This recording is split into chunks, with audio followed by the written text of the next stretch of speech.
Hello everyone, today we are here with the same chapter electricity part 7. Now we are going to discuss electric power. In the last video we have discussed about the electrical energy and the Joule's law of heating effects. So now there is electric power. So in 9th class we have just read this as electric power. Power is the ability to do work. Power is the ability to do work. But here we are talking about electric power. So it is related to electricity.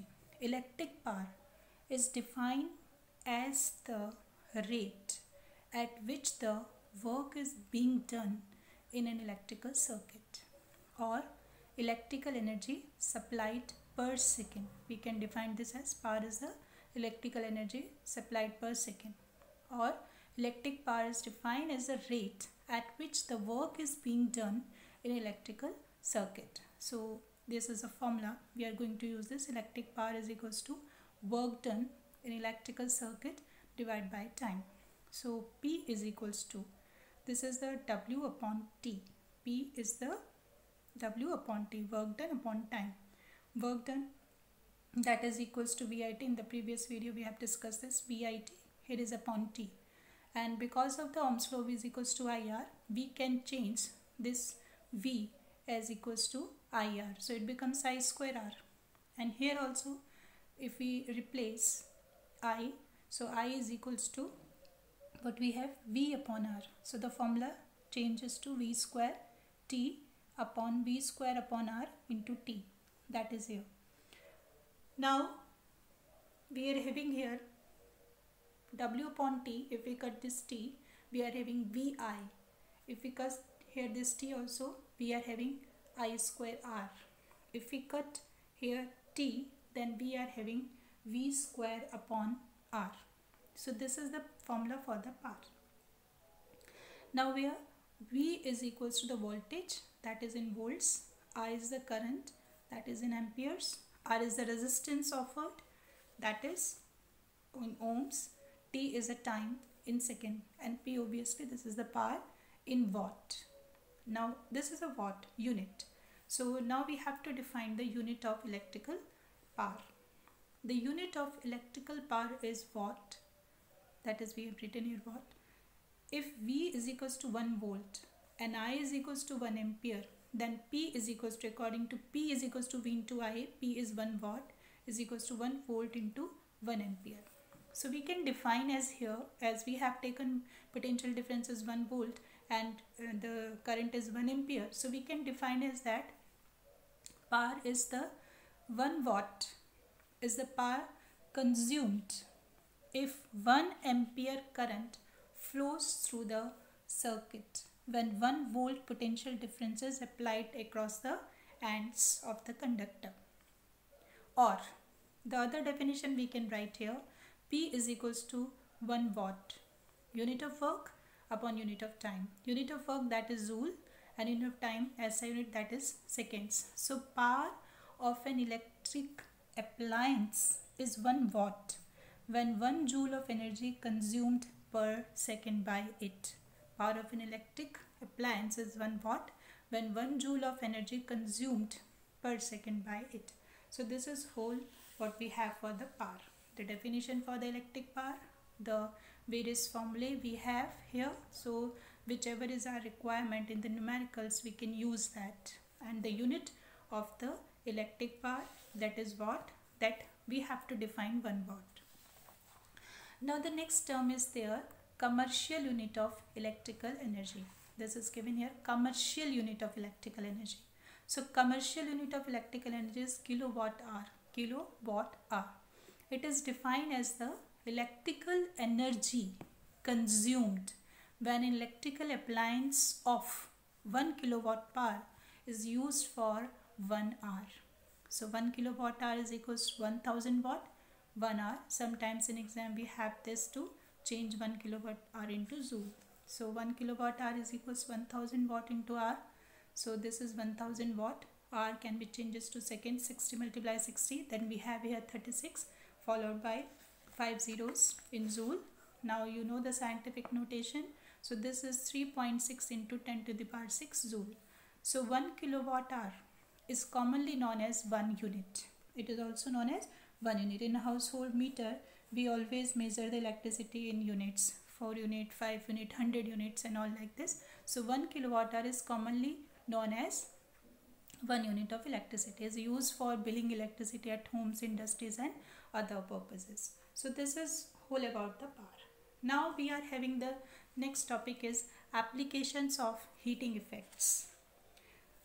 Heating effect, though we have discussed in the previous video what was the heating effect, when the heat is unwanted heat is produced in the appliances.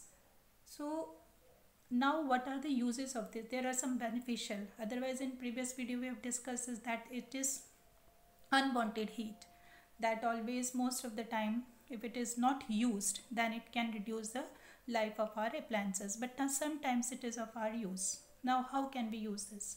So application, just like the electric iron, electric kettles, room heaters, water heater, toasters and all these are based on the heating effect of electric current.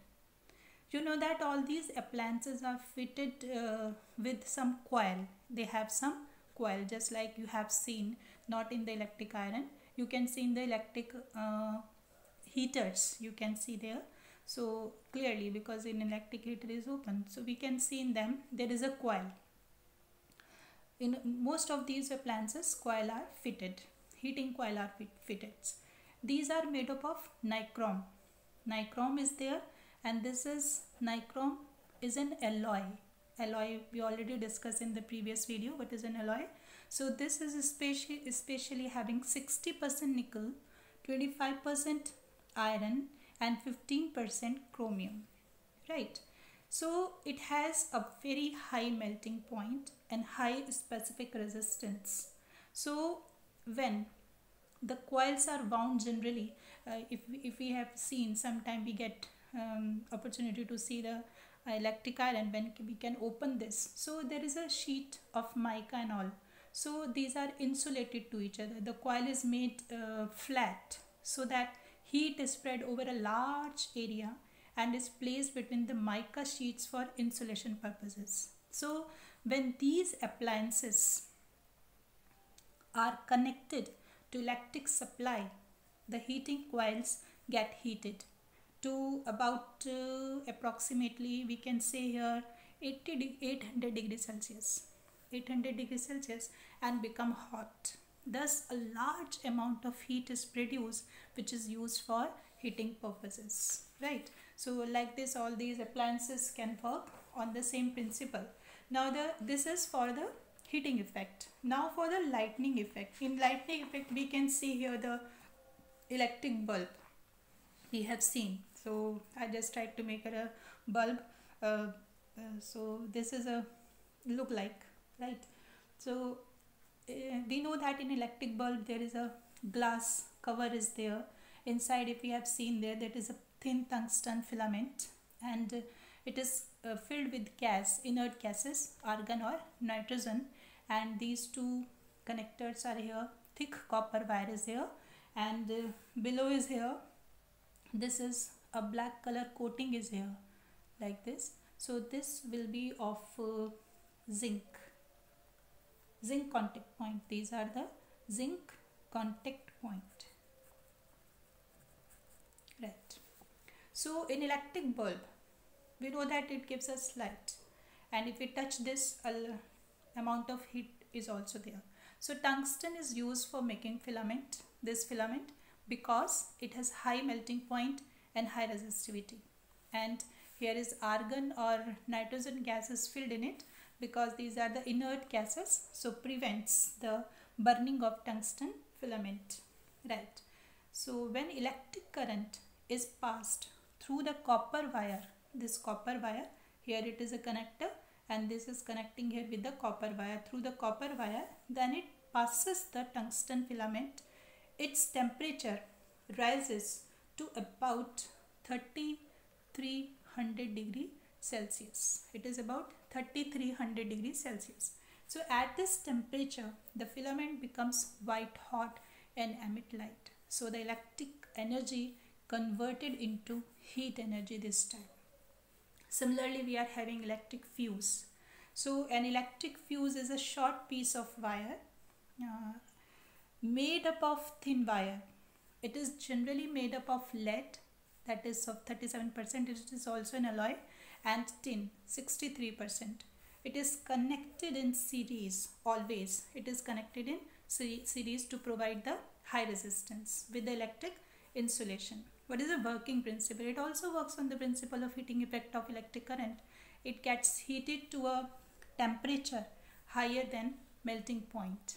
Then the fuse wire melts and the electric circuits breaks. It prevents the fire due to overloading and short circuiting. So like this we are having. So you know that nowadays instead of electric bulb we are using the LED bulbs. In LED bulbs the semiconductors are used.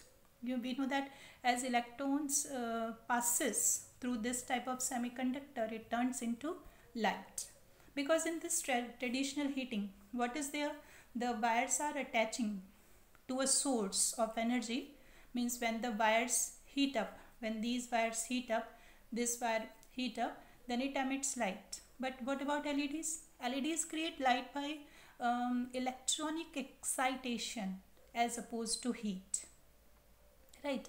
So more light is produced and less heat is produced, because heat is not the part of the this kind of application. So that's why LEDs we use less energy, because they emit less heat. So nowadays we are using LEDs instead of electric bulbs. So that's all in this video.